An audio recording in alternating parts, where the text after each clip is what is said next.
السلام عليكم ورحمة الله وبركاته. السنة اللي فاتت من نفس المكان هنا، من المكان الجميل الرائع ده عند مسجد السلطان أحمد ومسجد آيا صوفيا، كنت صورت أو اتكلمت عن كتاب بيربل كاو، وإزاي أنت محتاج تكون زي البقرة الأرجوانية.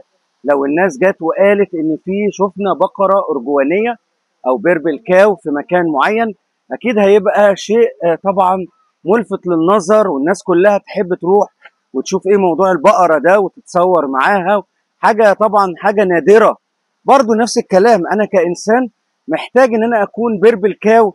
علشان اكون متشاف لازم اكون شخص يعني نادر الوجود، شخص مميز، شخص مش طبيعي، مش تقليدي، مش زي كل الناس، مش شبه كل الناس، علشان اقدر اقول فعلا ان انا ناجح. فعلا النجاح حاليا بيتطلب في ظل المنافسه الشديده والمنافسه الرهيبه والمنافسه الغير عاديه، انا محتاج اكون بيربل كاو.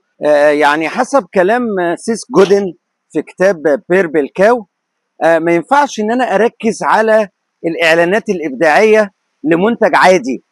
لا، سيس جودن بيقول لك ركز على المنتج، اعمل منتج ابداعي، منتج خارق ملوش حل، وكده كده هو هيتسوق لوحده لان كل الناس هتتكلم عنه. تخيل لو في عندك بقره ارجوانيه زي ما سيس جودن قال في كتابه البقره الارجوانيه، او عندك بقره بيربل او لونها مش طبيعي، اكيد الناس هتقعد تتكلم عنها، وده اللي احنا بنقول عليه وورد اوف ماوث، لحد ما فعلا المنتج بتاعك هينجح. يعني ركز على ان انت تعمل منتج خارق، منتج ملوش حل، منتج مميز جدا، حتى لو كان تسويقه تقليدي او طبيعي، بعد كده ما كانش تسويقه ابداعي طبعا. والكلام ده بسبب الصخب الجامد جدا في الاعلانات وفي التسويق المنتشر في كل حته زي ما احنا عارفين.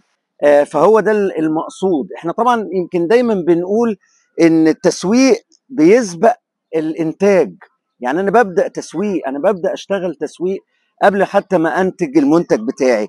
بس يمكن الجديد اللي يقصده الكتاب ان انا وانا بشتغل تسويق، خلي بالكم في فرق ما بين التسويق اللي هو فن الكلام والتسويق اللي هو فن الافعال اللي تستحق الكلام. المنتج الرائع، المنتج المميز، اليونيك، الحصري، وهكذا. انا شخصيا على المستوى الشخصي بؤمن جدا بهذا الامر، ان انا فعلا اعمل منتج محدش يعرف يعمله، اعمل منتج مميز جدا، اعمل خلطه مميزه جدا، كده كده هتنجح. طالما هي خلطه مميزه جدا هتنجح ان شاء الله. فهو ده كان المقصود ببيربل كاو او كتاب بيربل كاو اللي اتكلمنا عنه قبل كده.